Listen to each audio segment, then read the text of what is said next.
Hi there, it's Denise Eckert from the Relaxation Lounge, and I love coming on here and sharing different techniques and tips to help you reduce the stress in your life because living in stress is just not good. And today I have an amazing guest, Jenny Lytle, and what she does is she helps stressed out women and caregivers prioritize their own needs to find peace and take control of their lives. She's a hospice RN turned stress relief and self-care coach as a result of seeing so many women putting themselves last on the list and paying the price for it. So welcome, Jenny. Oh, thank you so much, Denise. So yes, you must have seen a lot of stressed out nurses, doctors, healthcare workers working in that industry. So how did you make that switch to doing what you used to do and helping people reduce their stress? Well, I've always known that I wanted to help people in some capacity. And I've been a nurse for 28 years, and 16 of that has been in hospice and end of life care. So yes, definitely, seeing, nurses, aides, healthcare workers of all types, um, really struggle to take care of themselves because they're so busy taking care of other people. But in the home setting too, where a lot of my hospice patients were, I saw a lot of family caregivers as well who just, really had a hard time fitting themselves on the to-do list, when it came to taking care of their needs, and even, parents and teachers, and so many of us have people to take care of. And, there are certain times, if you have, an infant, then of course that, that baby's needs are going to have to come above your own for a certain period of time. And the same with, if you're caring for someone, maybe it's something that is kind of a 24/7 job, but figuring out ways to meet your own needs is so incredibly important. And that's something that I saw in other people. It took a little longer for me to realize that for myself. And that's why I kind of became really passionate about that. And then I had some other, kind of circumstances that happened in my personal life that made that even more clear for me. Yeah. Now, have you ever experienced burnout yourself? Yes. I didn't really recognize it at the time.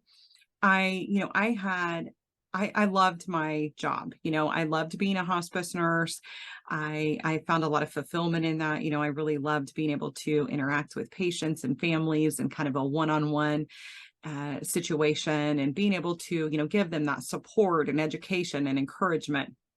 I loved that. But I also realized that I was kind of filling a void in myself by doing that, because at the time, well, I guess still, but so I'm married and we have 6 kids all together. And so, when you're raising kids, especially when they're little, they're not thanking you for everything that you do.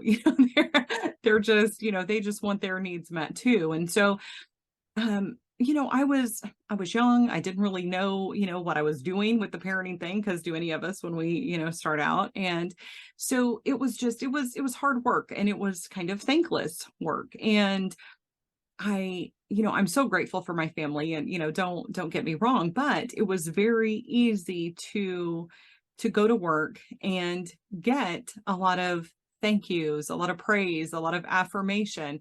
And I felt like, when it came to being a hospice nurse and being an advocate for my patients, I could do that really well. The parenting thing, I was like, oh, I was trying, but I just always wondered if I was doing a good enough job. But when it came to my hospice career, I was doing really well. And so, but what happened is that I kind of put that first, and it was unintentional. I love my family. It was not my intention to put them last on the list, but it kind of worked out that way because I felt like I had all of this time. When I was working with my patients and families, somebody that's dying, there's not a lot of time. And so it's easy to think, oh, well, I'm just going to take care of this because they've just got a little bit of time. And when I started in hospice, my kids were in daycare and preschool.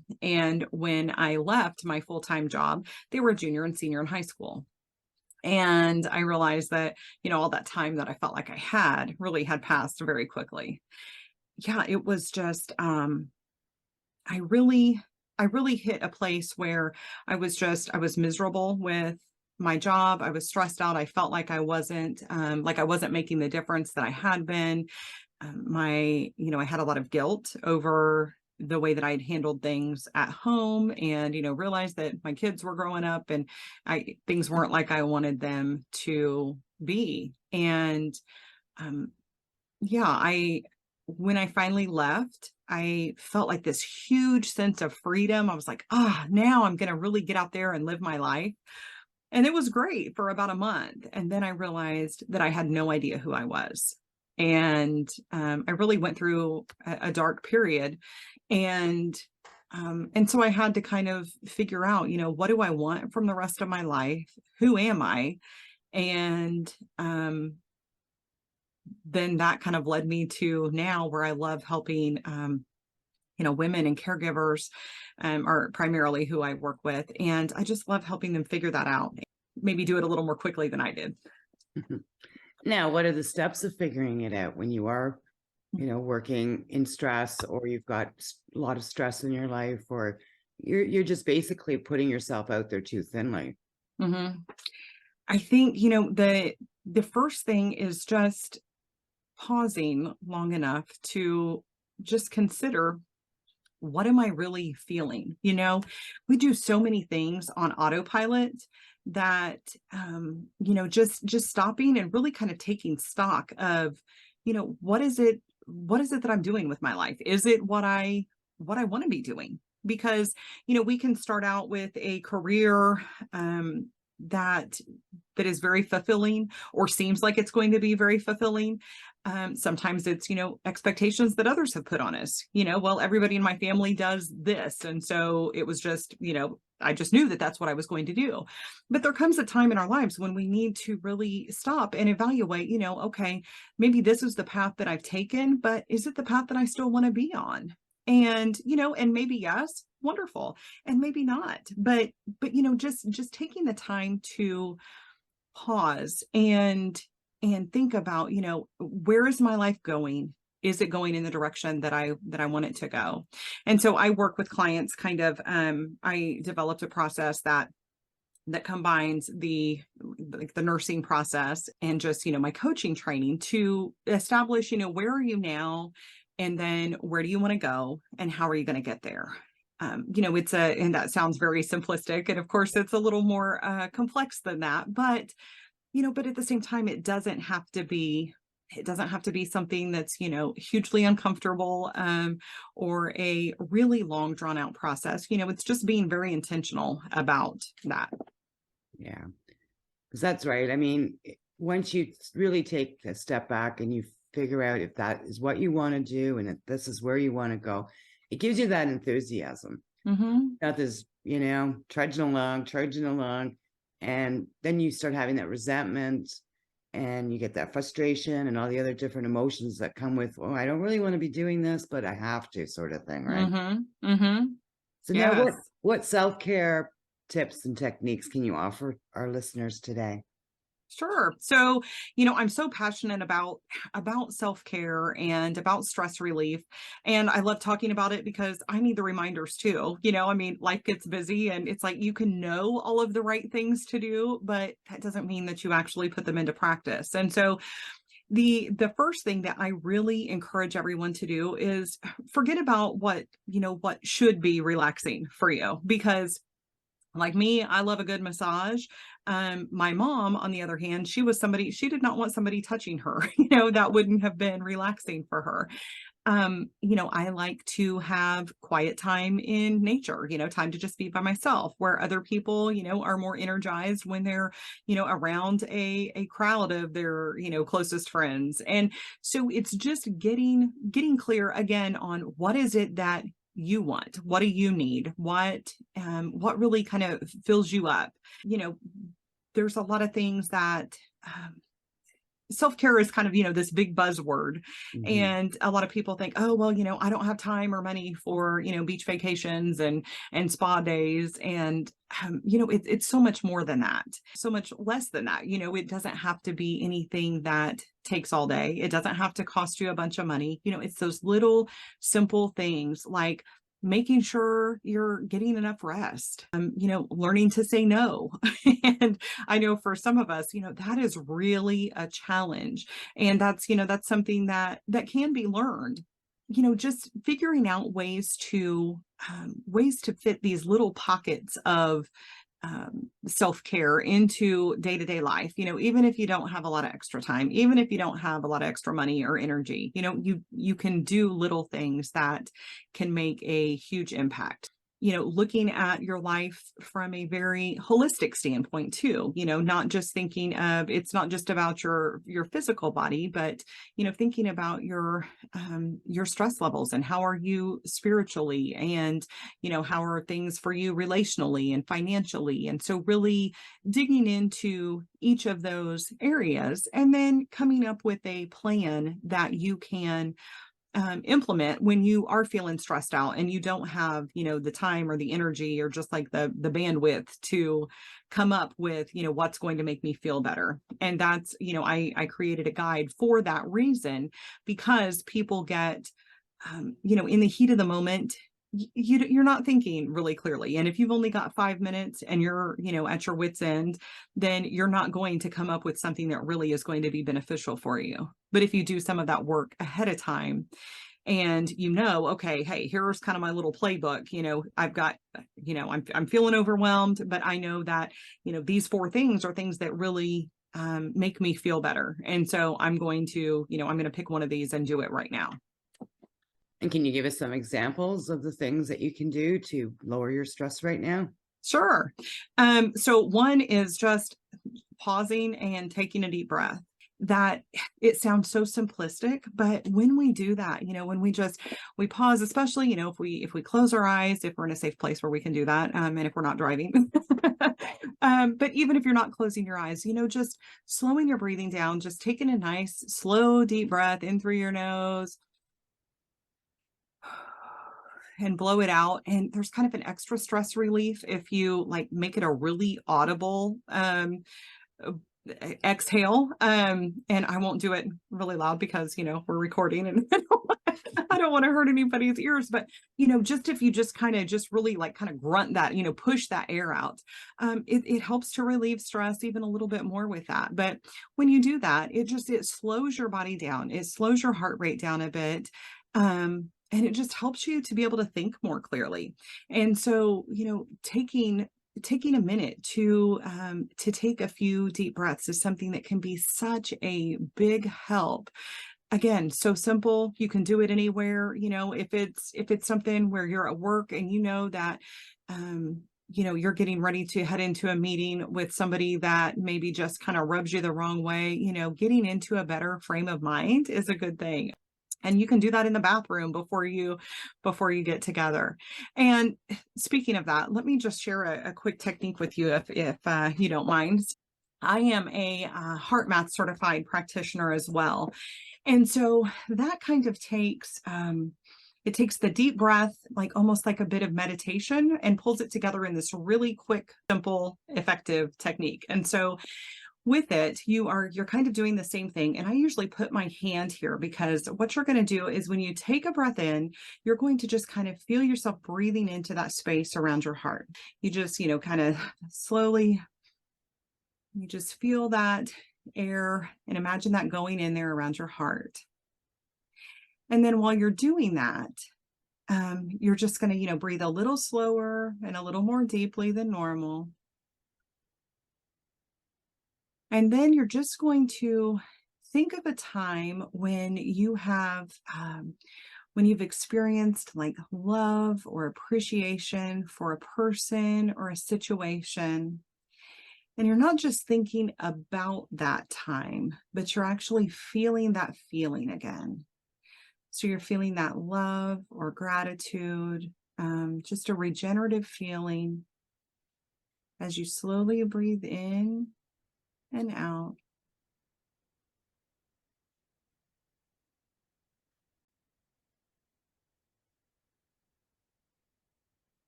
And that's something that you can do that is I mean, you can do it for 30 seconds. You can do it, ultimately, if you do it for, 3, 4 minutes, then wonderful. But doing that helps to get your heart rate, your heart rhythm into better coherence, helps to decrease your stress levels, and actually even has an impact on the people around you. So if you know that, you're going to be dealing with somebody that's rather high strung, you doing that and you being in a calmer, more coherent state helps them to kind of bring it down a notch too. So it's something that I've worked with clients who are therapists. They have some clients that are challenging, of course. And, so they're able to do that. And I mean, you don't have to close your eyes. You don't have to do that. So even if or if you're talking to, a child or a spouse and you know that things are getting, kind of escalating a bit, you can do that without without anybody even knowing that.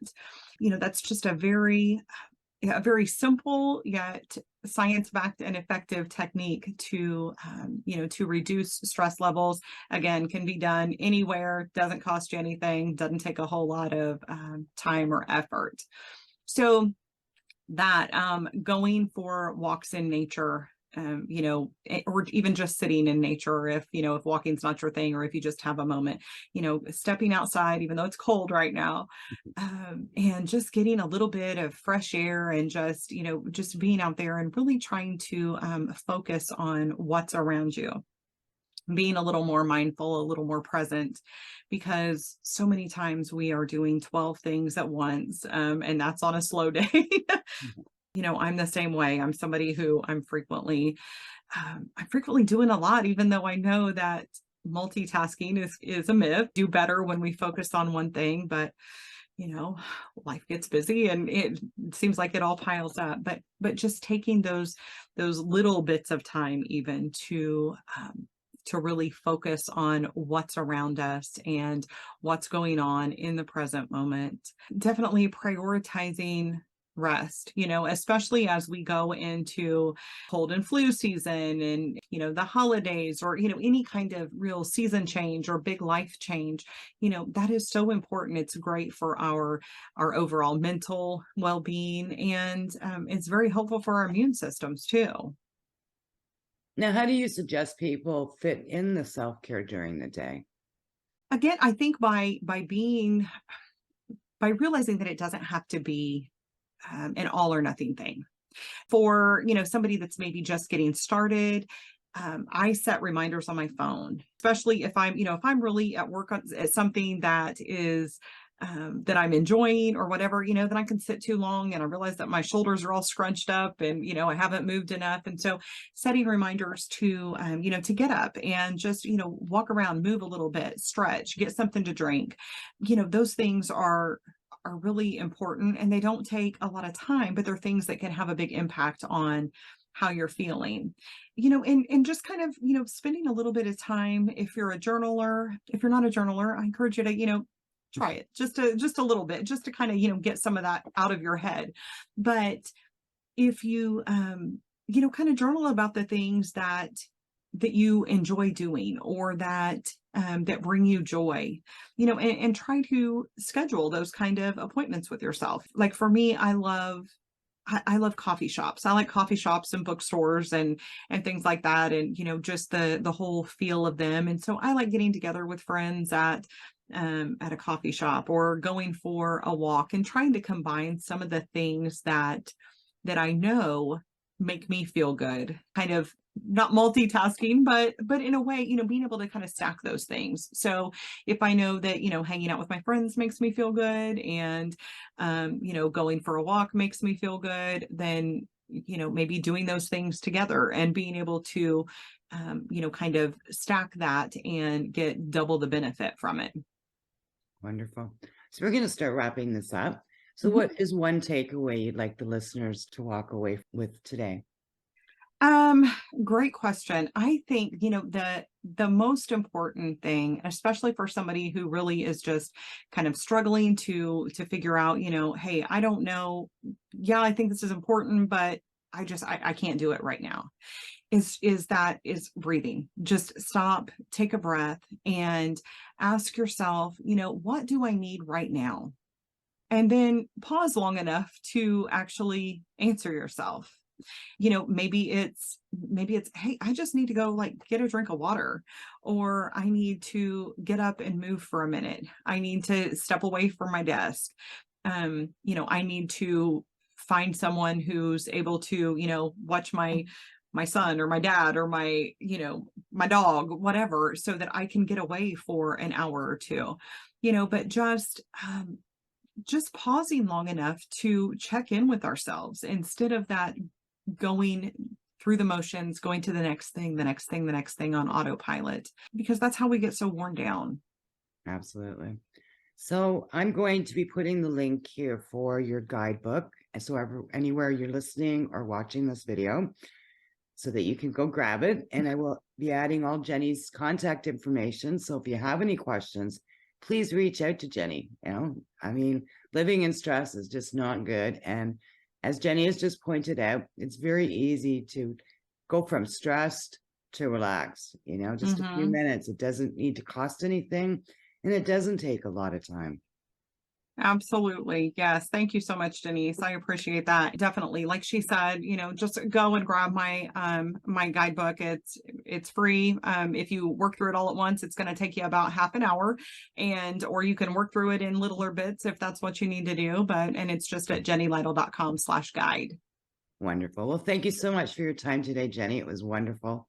Oh, thanks, Denise. I appreciate it.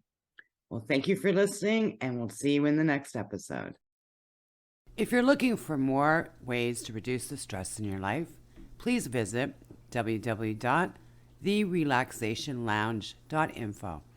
Here I've got access to a free Facebook page where you can get support, information on the podcast where I interview different individuals who share their techniques to help you reduce your stress, plus a membership that you can join where you can come and do stress-reducing practice on demand anytime you need to reduce the stress in your life and create more happiness in your world.